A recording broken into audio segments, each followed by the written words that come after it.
안녕하세요. 실전 투자입니다. 제가 계속 가치 투자를 이야기하는데요. 이게 실전 투자할 때 가치 투자를 하는 게 이제 현명하다는 걸 제가 이제 대가들 책을 통해서 깨닫고 제가 투자를 이제 처음부터 어떻게 보면 전업으로 투자를 시작했어요. 그래서 어떻게 보면 이론적인 보다 실전적인 면, 이게 실제로 써먹을 수 있는 면을 주로 알려 노력했고, 그런 얘기를 주로 해 나가는데요. 오늘은 가치 투자를 함으로써 이제 겪어야 될 그런 부분이 있어요. 그리고 이제 애로사항도 있고, 그런 이야기를 좀 다루려고 합니다. 가치 투자, 그리고, 어떻게 보면 가치 투자 할 때 알아야 될 것이 꽤 있잖아요. 제가 이전 시간에는 가치세가 뭔가, 뭐, 투기 사실 뭔가, 이제 좀 더 깊게 조금씩 나가는데요. 오늘 이제 대략적으로 가치 투자를 함으로써 가치 투자 시기라는 것도 중요하거든요. 예를 들어서 가치 투자 시기 어떤 시기를 해야 할까요?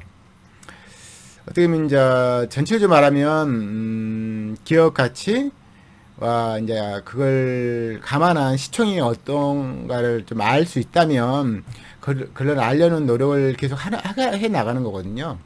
가치 투자라는 건 어떻게 보면 100% 정확하지는 않아요. 정확하지 않지만, 그래도 이제 정확하게 하려고 노력을 한 거죠. 예를 들어서, 제가 이전 얘기를 잠깐 인용한다면, 기업의 기업 가치를 감안해서 투자하는 건데, 기업가치 이제 뭐 자산가치, 수익가치, 미래가치 다 있잖아요.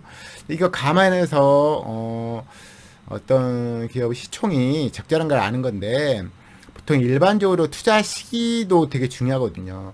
예를 들어서 뭐 평상시는 적정한 것보다 비쌀 때도 있고 뭐 비슷하게 움직이잖아요. 근데 이제 장이 안 좋을 때는 어떤 종목조차 물론 모든 종목은 아니지만 대부분 종목이 적정 가치보다 저가로 거래되거든요. 그래서 가치 투자 가장 좋은 시기, 장이 안 좋을 때, 그럴 때는 이제 기업가치 계속 증가한 종목조차, 크게 증가한 종목조차도 저가, 저시총의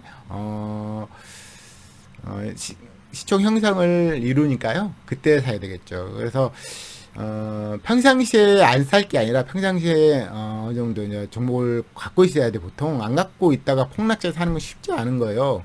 그러면 좋겠지만 그것보다는 어떻게 보면 폭락장 아니더라도 종목을 일정 정도 갖고 있다가 폭락장일 때 더 추가 매수하는 게 그게 이제 가장 이상에 가깝거든요. 근데 실질적으로 조차도 폭락장을 대비해서 현금을 많이 갖고 있는 건 드물어요. 어떻게 보면 이제 뭐 워런 버핏 같은 경우는 이제 돈이 계속 들어오니까 평상시에 주식을 보유하더라도 폭락장 되면 또 이제 더 있는 돈 가지고 또 사는 그런 이제 좋은 상황인 거죠. 근데 일반 개인 투자자들은 이제 그게 쉽지 않고 어떻게 보면 평상시에 전업 안 하고 주식과 멀리 있다가 장이 너무 안 좋다. 주식시장이 폭락했구나. 그때 이제 매수를 하고 보유하다가 일정 기간 보유하다가 매도 치는 게 어떻게 보면 충분히 극대화될 수도 있어요. 근데 이제 그건 이상향에 가까운 거고 실질적으로는 좀 다른 게임인데 그래서 아무튼 가치 투자의 가장 좋은 시기는 폭락장이에요. 그 폭락장인 것은 뭘 의미하면 주가가 싼 상황, 시가총액이 평상시보다 많이 떨어진 상황, 그때 사는 게 최고고요. 그래서 그 당연히 이제 기업 가치와 시총 갭이 커진 시기니까 그때 좋은 가장 매수하기 좋은 시기죠. 그리고 또 하나는 투자처 가치 투자자들이 이제 보통 법비 같은 경우에도 미래에 매수할 종목을 미리 이제 세팅해 놓잖아요. 이게 저희들도 당연히 세팅해 놔야 돼요. 근데 이제 주가 오르는 건 좀 다른 문제예요. 오른 것은 돈을 번다고 꼭 올라가는 게 아니라 안 버는 기업도 많이 올라가고 버는 기업도 웬만큼 버는 기업은 잘 안 올라가요. 되게 장기간 동안 주가가 횡보하는 경우도 되게 많아요. 우리나라에 보면 뭐 현대차, 기아차 같은 경우도 뭐 10년 전 주가거든요. 지금 10몇 년 전 시총이에요. 그러니까 그룹이 안 버는 건 아니지만 회사가 큰 발전이 없는 한 10년 동안도 주가가 물론 이제 오르락내락은 하지만 예전 시총에 머물러 있는 경우가 많아요. 그래서 투자처는 예전 같은 경우는 저희가 이제 뭐 버핏도 그랬지만 담배꽁초 투자를 많이 하셨잖아요 예전에는. 근데 이제 지금은 그걸 전혀 안 하죠. 잘 벌지 않으면 매수조차 안 한다. 매수 고려조차도 안 하고 모니터링조차도 안 한다는 거죠. 그래서 저희도 이제 그 워렌버핏과 똑같이 해야 되잖아요 유사하게는.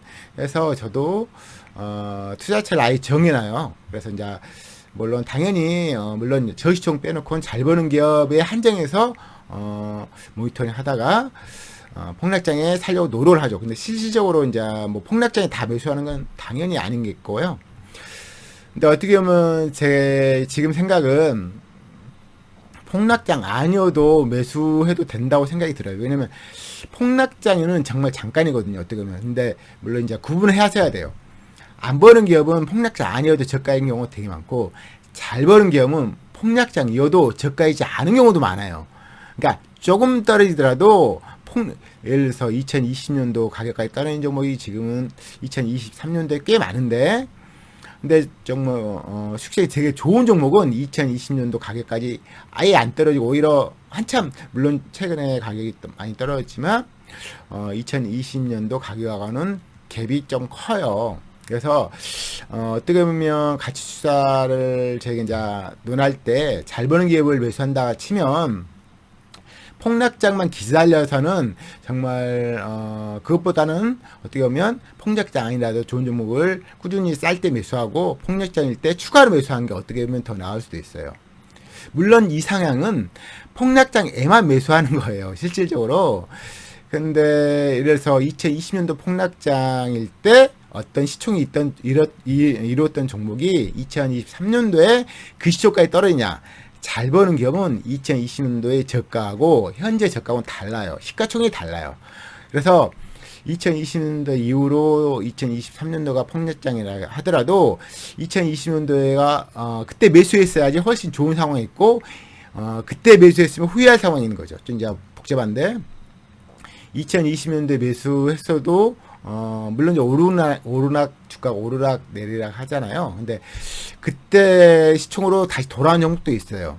근데 정말 훌륭한 기업 같은 경우는 2020년도 시총으로 다시 안 돌아가죠. 거의 안 돌아가고 폭락점이 주가가 떨어지지만 시총이 떨어지지만 옛날 가격으로 옛날 시총으로는 안 떨어지는 경우도 꽤 많기 때문에 폭락장에 매수하는 게 당연히 좋지만 폭락장에만 매수할 건 아니에요. 잘 버는 기업은 폭락장 아니어도 좋은 매수액에 폭락장이어도 좋은 매수액가 안 올 수도 있어요. 워낙 잘 버니까요. 물론 이제 지금 뭐 그러니까 소수인데 제가 이제 좋아하는 종목 그런 업종이 피부 미용 이런 게 되게 좋은데 물론 상장한 지 얼마 안 되는 기업이 많긴 하지만 최근에 엄청 많이 올라갔거든요. 그러니까 폭락장 2020년도에 그때 이제 매수하기 쉽지 않고 최근에도 매수하기 쉽지 않죠. 주가가 너무 비싸니까요. 그래서 투자처를 골라야 되긴 했지만 폭락장에 꼭 살 건 아니다. 그래서 물론 이제 안 보는 기업 같은 경우는 2020년도 가격까지 2023년에 떨어지기 때문에 어떻게 보면 폭락장에만 사는 게 더 좋을 수도 있어요. 하지만 잘 버는 기업 같은 경우는 2020년도 가격까지 안 떨어지기 때문에 폭락장을 기다려서 꼭 매수할 건 아니죠. 그러니까 우선 폭락장 사는 게 좋고 투자처도 정리해 준 게 좋아요. 그게 이제 기본이고요. 그리고 이제 가치 투자를 하게 되면 좋은 점도 있죠. 왜냐면 현실 세계에서 기업을 매수하는 기분을 타거든요. 근데 이제 안 좋은 점은 주식판은 이제 계속 지켜보시면 안 버는 값도 엄청 올라가고 과하게 갑자기 잘 버는 게 뭐 이전보다 많이 버는 기업이 과하게 주가가 많이 올라가는 경우가 많아요. 근데 어떻게 보면 과하게 올라갔다 해서 주가가 더 안 올라간 것도 아니다 말이죠. 왜냐면 올랐던 종목이 더 올라가는 경우가 꽤 많아요. 근데 이제 같이 투자를 하면 이미 올라간 종목을 매수를 안 해야 되잖아요. 이 때문에 올라갔다고 생각을 매수를 안 했는데 그 올라갔던 종목이 더 올라가는 경우가 되게 많단 말이죠. 그래서 소외자 어떤 종목은 계속 올라가는데 예를 들면 전기차 업종이 계속 올라가요.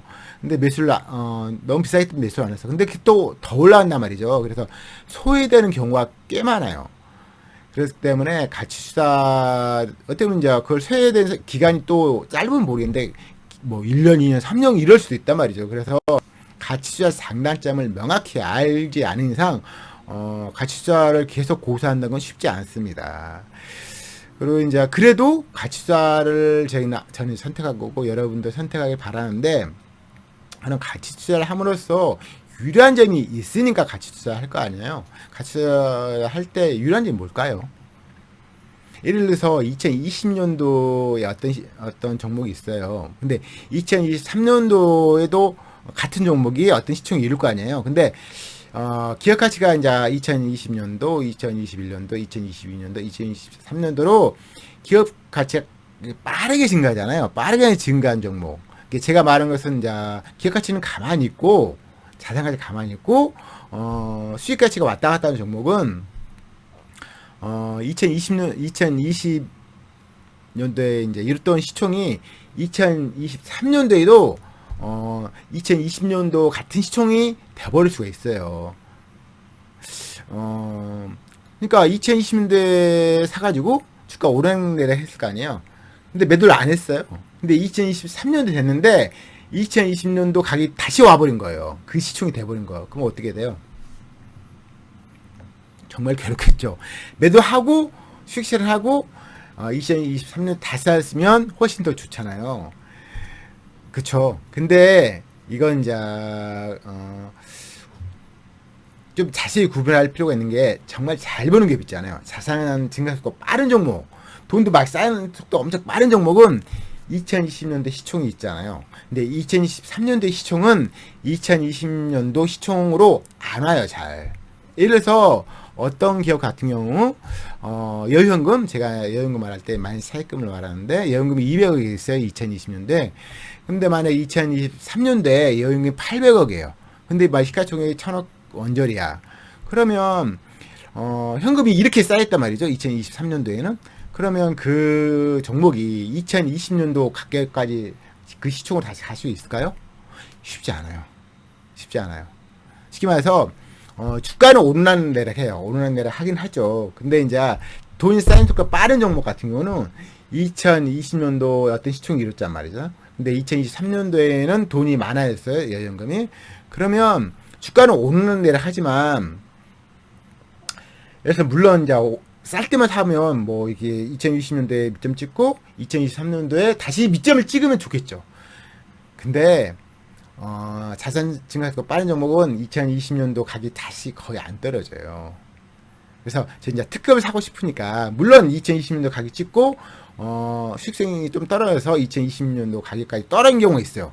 그런 종목은 별도로 2020년도에 어떤 저가를 형성하고 돈이 계속 쌓이는 기업 같은 경우 2023년도에 예전 2020년도 가격까지 안 떨어진단 말이에요. 쉽게 말해서 주가는 좀 하락하더라도 기업 가치는 몇십 프로씩 증가해서 50%씩 뭐 60% 증가한 경우가 많단 말이죠. 그러면서 어떤 생각이 드냐면은, 그래 내가 뭐 항상 주가를 뭐 떨어지는 걸 감안해서 매수하면 좋겠지만 그게 쉽지 않아요. 실질적으로 쉽지 않아요. 그런데 가치 투자자는 어떤 걸 생각해야죠? 이 회사가 주가는 떨어지지만 기업 가치는 계속 증가하니까 주가에 걸맞춰서 항상 살 수 없어요. 그거 쉽지 않기 때문에 가치 투자자들은 뭘 본다 했죠? 기업 가치 보잖아요. 그러면 2020년보다 주가가 이제 보통 이제 주가 오르내리락 하니까 많이 올라간 다음에 이렇게 떨어지잖아요. 그러더라도 기업 가치 이렇게 가파르게 증가 종목을 갖고 있다면 주가가 오르내리락 하니까 괴롭지만 그래도 내 회사 보유회사의 기업 가치 이만큼 증가하고 있구나. 그래서 뭐 주가는 맞추기 힘들지만 결국은 기업 가치가 증가하면 주가가 오른다는 걸 믿고 투자할 수 있는 거예요. 현실 투자하고 비슷한 거예요. 통으로 살 때는 그런 식으로 하는 거죠. 근데 가치 투자는 뭐죠? 통으로 사는 개념을 하는 거거든요. 뭐 강조하는 게 그런 거죠. 입자를 사면 좋다. 왜냐면은 주가야 오르내리락 하지만 결국 기업 가치는 20%씩 증가하니까 10년 뒤에 20%씩 계속 증가한다면 주가가 최소한 뭐 200% 아니 복리라면 좀 되는 건데 단위로 하더라도 200% 증가되잖아요. 그럼 기업 가치도 200%가 기업 가치가 200% 증가하니까 주가도 최소 200% 이상 증가해야 돼. 실질적으로 더 많이 증가하는데 아무튼 최소한 기업 가치만큼 주가가 올라가니까 시총 올라가니까 그걸 믿고 홀딩할 수 있는 거죠. 그렇죠. 제가 좀 어렵게 말한 것 같은데.